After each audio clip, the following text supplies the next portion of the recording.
Top quality और consistent performance के लिए सिर्फ सिल्वर पंप नाम याद रखना।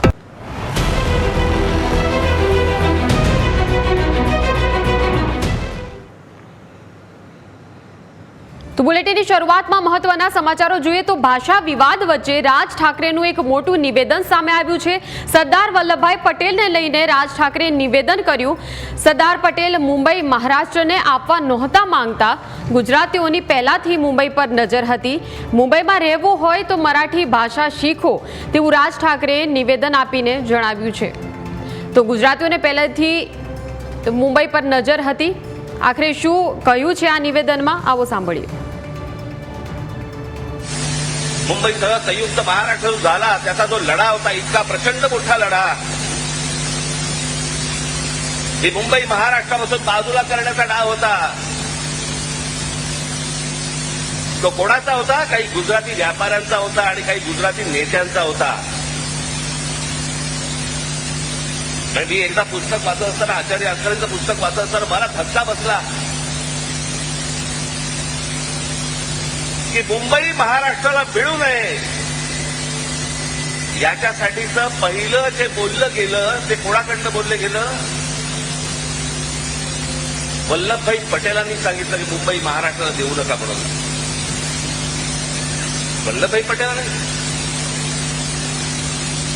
ज्यांना आजपर्यंत आम्ही लोह पुरुष म्हणून मानत आलो, या देशाचे गृहमंत्री, आम्ही त्याच्याकडे आदराने आजपर्यंत पाहत आलो, तुम्ही महाराष्ट्राला विरोध केलात।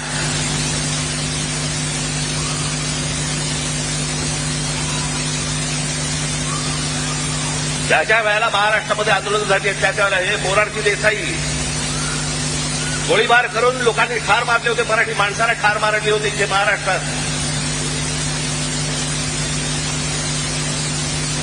गेले अनेक वर्षांचा यांचा मुंबईवरचा डोळा आहे, अनेक वर्षांचा। તો આજ મુદ્દે ચર્ચા કરવા માટે આપણી સાથે પાટીદાર અગ્રણી ધાર્મિક માલવ્ય જોડાયા છે। ધાર્મિકભાઈ, સ્વાગત છે આપનું ન્યૂઝ કેપિટલમાં।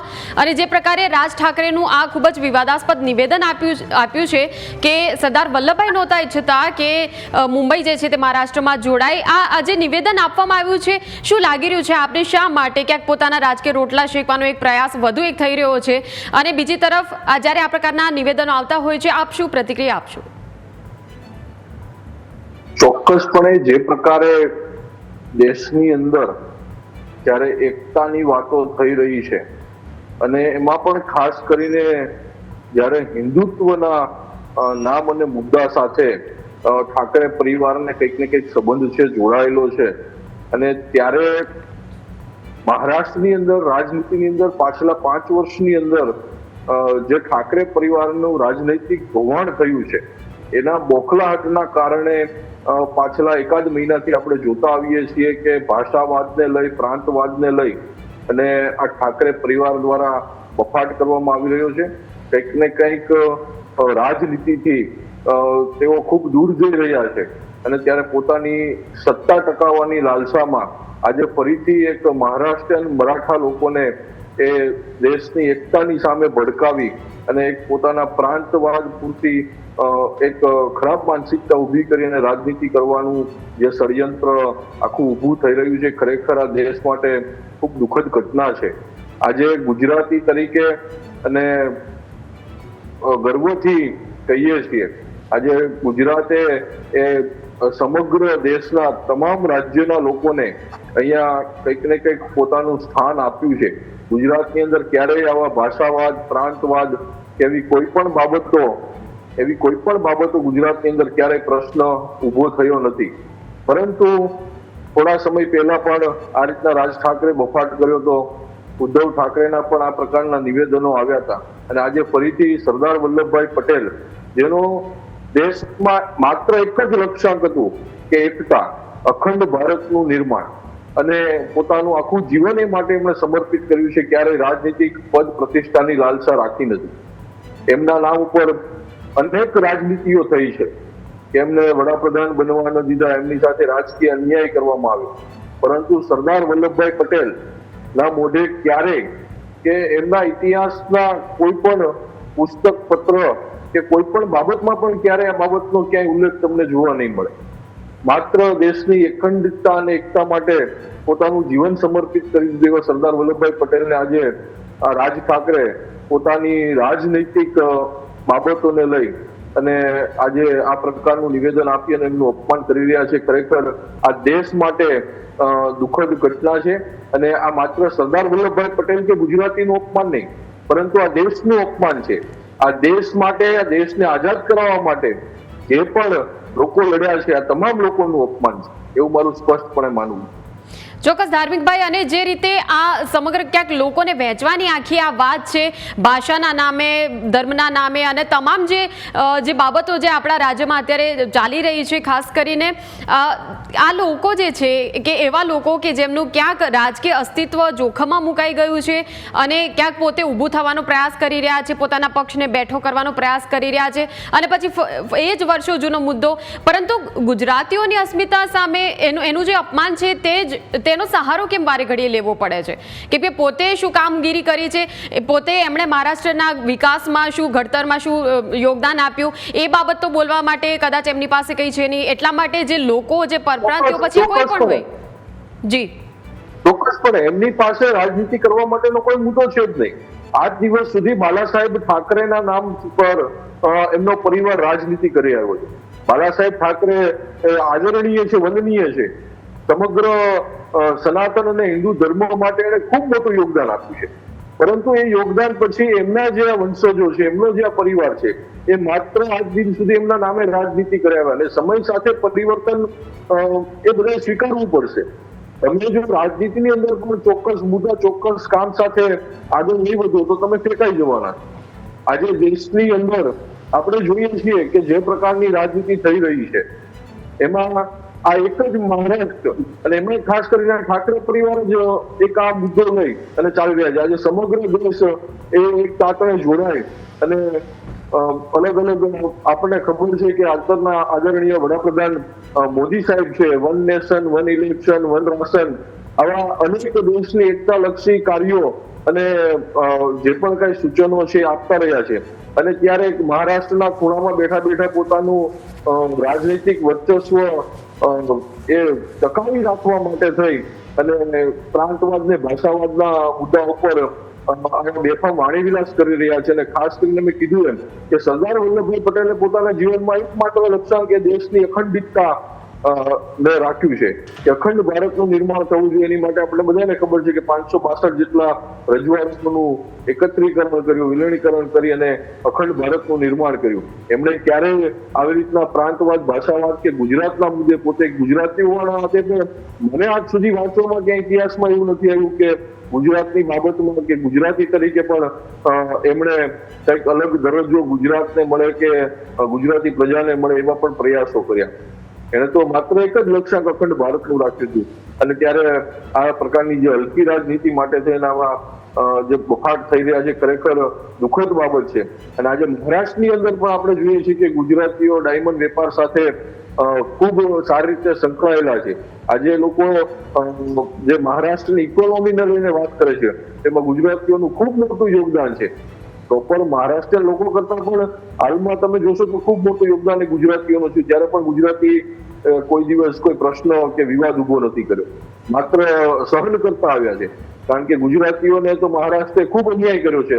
ઘણી વખત આ ભૂતકાળની અંદર આવી બાબતો બની છે. હમણાં થોડા સમય પહેલા જે એમની સેનાના લોકો મરાઠી ભાષા બોલવાને લઈને જે વિવાદ કર્યો, આવું ભૂતકાળમાં અનેક વખત થયું છે.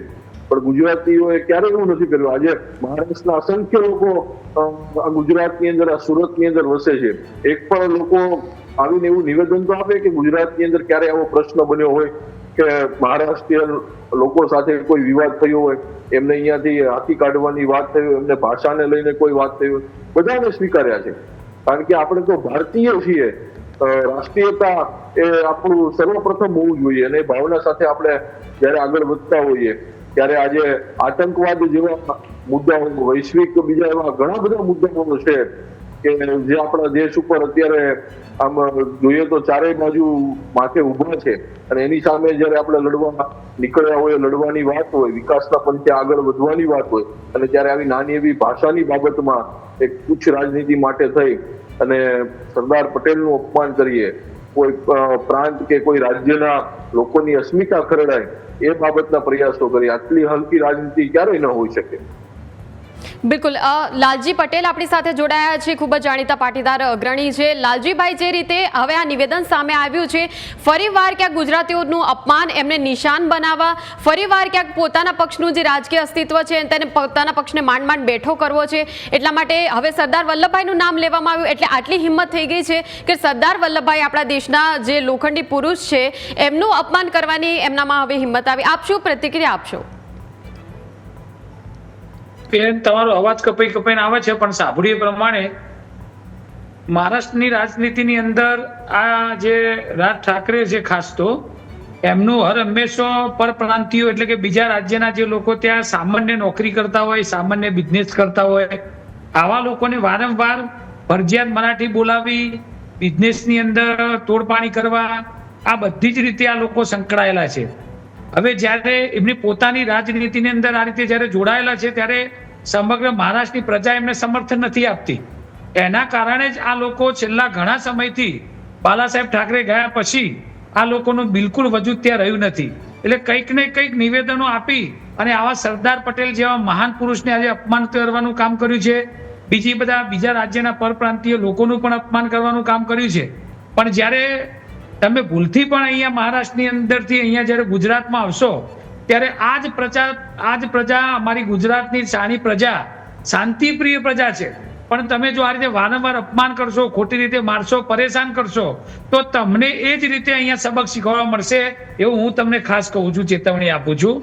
મહેરબાની કરીને તમે જે રાજનીતિ કરવી એ કરો, જે પક્ષ માટે જે કરવું એ કરો, પણ મહાન પુરુષોનું અપમાન કરશો નહીં. અને બીજા જે ભોળી પ્રજા કામ કરવા માટે આવી છે એને તમે સાચવો, અને સાચવશો તો જ તમને કાલ આવનારો સમયમાં તમને એ પ્રજા પ્રેમ કરશે, તો ફરીથી તમે સત્તામાં આવી શકશો. બીજું, અહીંયા તમે જુઓ, જેટલા પણ મહારાષ્ટ્રથી આવતા હોય, બિહારથી આવતા હોય, ઉત્તર પ્રદેશથી આવતા હોય, જે પણ બીજા રાજ્યમાંથી આવતા લોકો છે, એમને જ્યારે અહીંયા રહે છે ત્યારે એ લોકોને એમના વતન જવું હોય તો એ ગમતું નથી, કારણ કે એટલો બધો પ્રેમ આપણી ગુજરાતની પ્રજા આપી રહી છે. તો અહીંયા તમે જુઓ તો ઘણા બધા પક્ષની અંદર આજે બીજા રાજ્યના લોકો પણ સારા એવા પદ ઉપર છે. જેમ કે અહીંયા ભારતીય જનતા પાર્ટીના પ્રદેશ પ્રમુખ પાટીલ સાહેબ પણ તમે જુઓ તો ઊંચા પદ ઉપર છે, અને આખું ગુજરાત એમને ખૂબ પ્રેમ કરે છે. તો તમે જો આ રીતે કરશો તો હું તમને એસપીજી વતી કહું છું, જ્યારે પણ તમે ગુજરાતમાં આવશો ત્યારે એસપીજી તમને અમે તમારો ખૂબ વિરોધ કરીશું. બિલકુલ લાલજીભાઈ, અને ખાસ કરીને આ પ્રકારના નિવેદન જ્યારે સામે આવતા હોય છે ત્યારે જનમાનસ ઉપર એક ચોક્કસ પ્રકારની અસર જોવા મળતી હોય છે. હવે સરદાર વલ્લભભાઈ પટેલ ઉપર આ પ્રકારનું જ્યારે નિવેદન આપવામાં આવ્યું છે એટલે ક્યાંક એવું લાગી રહ્યું છે કે લોકોની લાગણીને ભડકાવવાનો પ્રયાસ છે.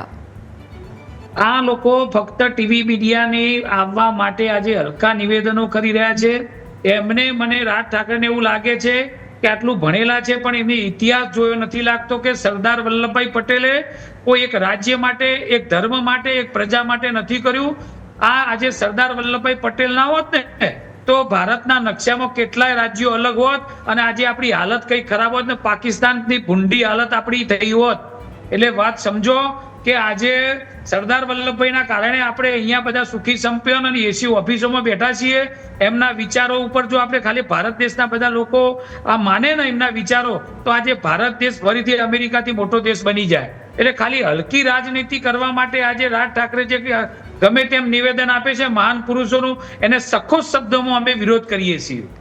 બિલકુલ ધાર્મિકભાઈ, મુદ્દાઓ અનેક હોય છે, વાત કરવા માટે, બોલવા માટે, આક્ષેપો કરવા માટે પણ ઘણા મુદ્દા તમે ધારો તો મળી જ રહે છે, પરંતુ તેમ છતાં એક ચોક્કસ ભાષા બોલતા લોકો, એક ચોક્કસ પ્રાંતમાંથી આવેલા લોકોને જ વારંવાર નિશાન બનાવવા છે.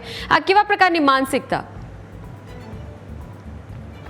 જુઓ, વારંવાર મેં કહ્યું ને એ પ્રમાણે જ્યારે પણ જોઈએ, મારો આ સવાલ ધાર્મિકભાઈને છે. બાલા સાહેબ ઠાકરેના ગયા પછી જે ઠાકરે બંધુઓ રાજનીતિની અંદર જે વિવાદો ઉભા થયા અને સત્તાથી દિવસે દિવસે દૂર જઈ રહ્યા છે, ખાસ કરીને આ એમની માનસિકતાના કારણે જ આજે તેઓ ભાષા અને પ્રાંતવાદની વાતો કરી રહ્યા છે.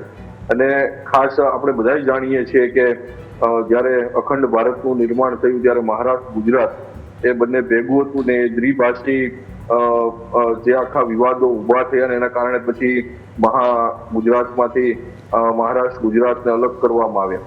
પરંતુ ગુજરાતની જે પ્રજા છે એ હંમેશા પ્રેમાળ અને હળીમળીને રહેનારી પ્રજા છે.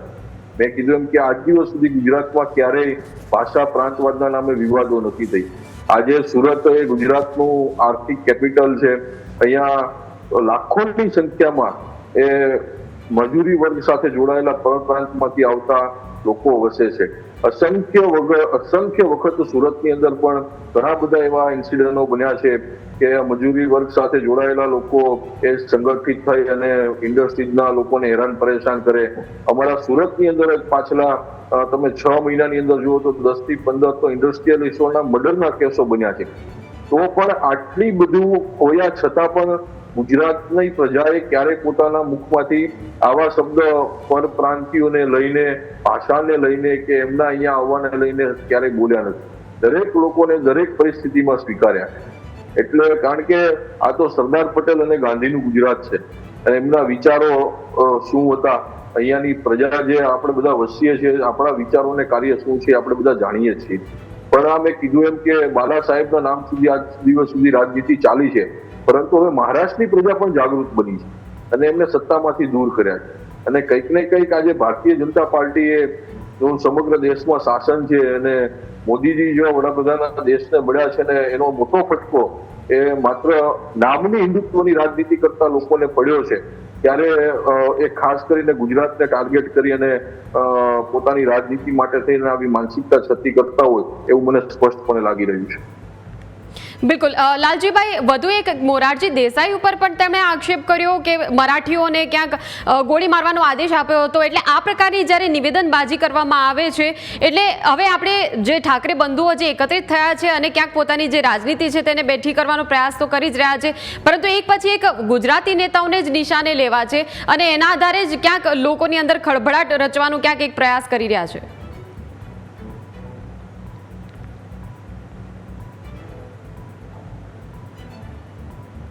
અવાજ આવતો નથી બેન તમારો. બિલકુલ લાલજીભાઈ, મારો સવાલ એ છે કે મોરારજી દેસાઈ ઉપર પણ પ્રહારો કર્યા, તેમણે આક્ષેપ કર્યા, કહ્યું મોરારજીભાઈ દેસાઈએ આદેશ આપ્યો હતો મરાઠીઓને ગોળીઓ મારવાનો.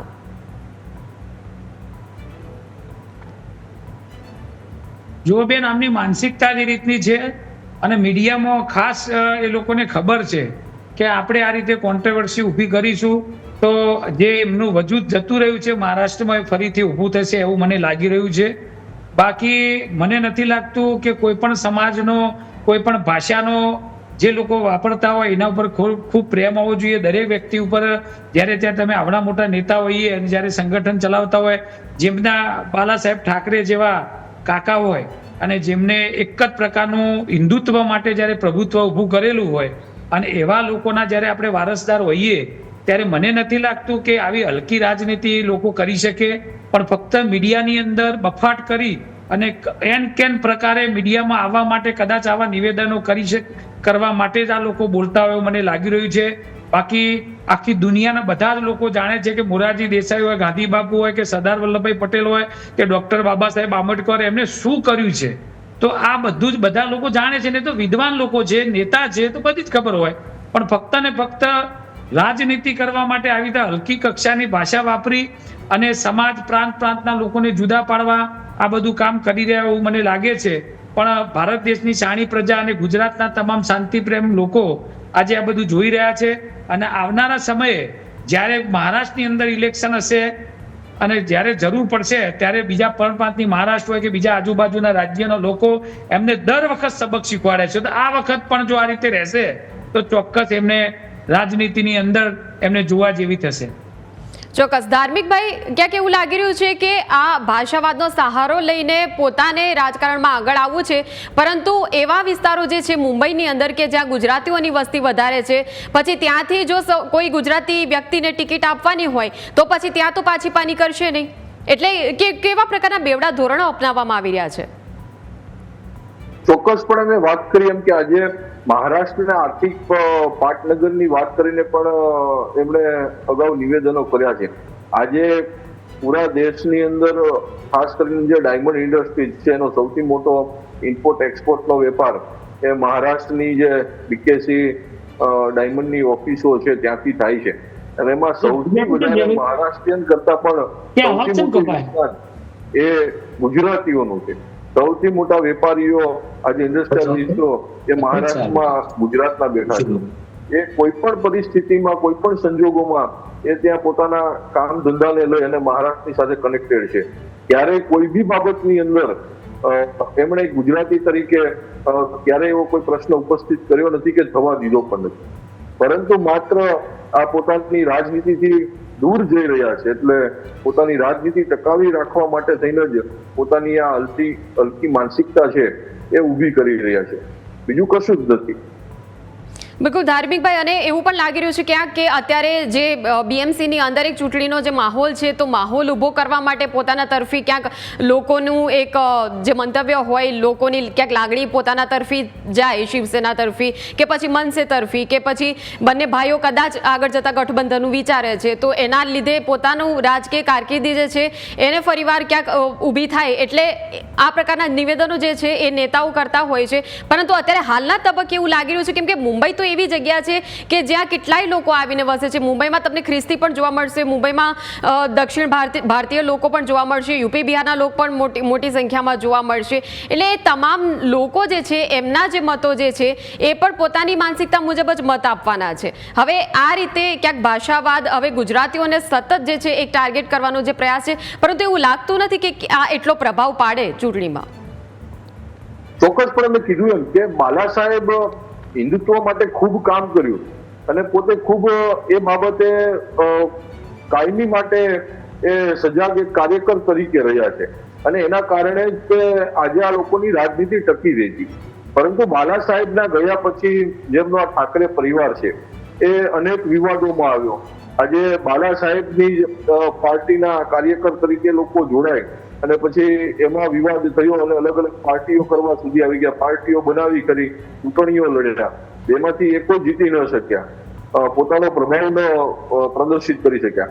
એનું સૌથી મોટું કારણ આજે કે મહારાષ્ટ્ર પ્રજા એ જાણી ગઈ કે બાલા સાહેબના કારણે તે 10 વર્ષ સુધી આમની રાજનીતિ સ્વીકારી છે, પરંતુ પછી એ લોકો મહારાષ્ટ્ર માટે એક પણ સારું કામ નથી કરી શક્યા. એટલે આમની છબી એ છતી થઈ ગઈ. માત્ર હિન્દુત્વના નામે વોટ મળે એ વાત ભૂલ ભૂલવી છે. આજનો વર્ગ છે એ ખૂબ શિક્ષિત અને સમજુ વર્ગ ઉભો થયો છે અને મહારાષ્ટ્રમાં તો આટલા મોટા ઇન્ડસ્ટ્રીયલિસ્ટો છે, ખૂબ પ્રબુદ્ધ પ્રજા છે ત્યાંની. ગુજરાત કરતા તો બહુ જ શિક્ષિત લોકો છે ત્યાં. એટલે એ લોકોને એમની જે માનસિકતા ને છબી હતી માત્ર રાજનીતિ કરવાની છતી થઈ ગઈ છે. અને કંઈક ને કંઈક મેં કીધું એમ કે હિન્દુત્વને લઈને પણ જો ભારતીય જનતા પાર્ટી આ દેશની અંદર કામ કર્યું છે અને માનનીય વડાપ્રધાન એક ગુજરાતના પનોતા પુત્ર છે અને ગુજરાતી તરીકે એ સવાયા આખા દેશની અંદર ઉભરી આવ્યા, એટલે લોકોને એવી માનસિકતા ઉભી થઈ કે ગુજરાતી તરીકે ગુજરાતીઓને ગુજરાતને ટાર્ગેટ કરી અને ફરીથી આપણે આપની રાજનીતિ ઉભી કરીએ. બીએમસીના ઇલેક્શનો નજીક આવી રહ્યા છે એટલે ગ્રાઉન્ડ લેવલે જે લોકોને સમજ નથી પડતી, નાના નાના વર્ગના લોકો છે, તો આ બધાને આ ભાષાવાદ ને પ્રાંતવાદના નામે ભડકાવી અને ફરીથી કોર્પોરેશનોના ઇલેક્શનોની અંદર ધીમે ધીમે સત્તા મેળવીને પાછી પોતાની રાજનીતિ ટકાવશું, આવી એક ખરાબ માનસિકતાના કારણે જ્યાં લોકો આવા બોફાટ નિવેદનો કરી પછી રાજનીતિ ટકાવવાના પ્રયાસો કરી રહ્યા છે. બિલકુલ બિલકુલ ધાર્મિકભાઈ અને લાલજીભાઈ આ બંને જોડાયા ચર્ચામાં. ખૂબ જ આ જે ચર્ચા જે છે, આપના જે જવાબો છે એ પણ ખૂબ જ વ્યવસ્થિત રહ્યા અને એવું લાગી રહ્યું છે કે આ જે મુદ્દો છે એ મુદ્દાને લઈને ક્યાંક હવે જે લોકો જે છે એ લોકોની લાગણીને ભડકાવવાનો પ્રયાસ કરી રહ્યા છે, પરંતુ આપણે પ્રજા તરીકે ખાસ એ સમજવાની જરૂર છે કે આ ફક્ત એક પ્રયાસ છે અને પ્રયાસ પૂરતો જ રહી જાય અને આક્રમક કોઈ આ રૂપ ધારણ ન કરે આખો જે વિવાદ છે. પણ આ બંને જોડાયા બદલ આ બંનેનો ખૂબ ખૂબ આભાર ધાર્મિકભાઈ અને લાલજીભાઈ. તો આ જ રીતે રાજ ઠાકરેનું જે નિવેદન સામે આવ્યું કે મુંબઈમાં રહેવું હોય તો મરાઠી ભાષા શીખો અને ગુજરાતીઓ જે છે તેની પહેલાં મુંબઈ પર નજર હતી. તો આ ચૂંટણીલક્ષી નિવેદનો એ અવારનવાર ચર્ચાનો વિષય બની રહેતા હોય છે. ચૂંટણીનો સમયગાળો જેવો છે કે જે નેતાઓ હોય છે તે ટિપ્પણીઓ કરતા હોય છે, પરંતુ એક પ્રજા તરીકે આપણે ભારતીય પહેલાં છે અને પછી આપણે મરાઠી છીએ, પછી આપણે ગુજરાતી છીએ, પછી આપણે પંજાબી કે બંગાળી છીએ. આ તમામ બાબતોને જો આપણે ધ્યાનમાં રાખીશું તો આવી રીતે કોઈ પણ વ્યક્તિ આપણને ક્યાંય વેચી નહીં શકે, આપણા દેશની એકતાનો ક્યાંય ભંગ નહીં થઈ શકે. તો બસ આ જ વિચાર સાથે આ ચર્ચાનું અહીં સમાપન કરીએ છીએ. આપ જોતા રહો સમાચારો માટે ન્યૂઝ કેપિટલ. નમસ્કાર.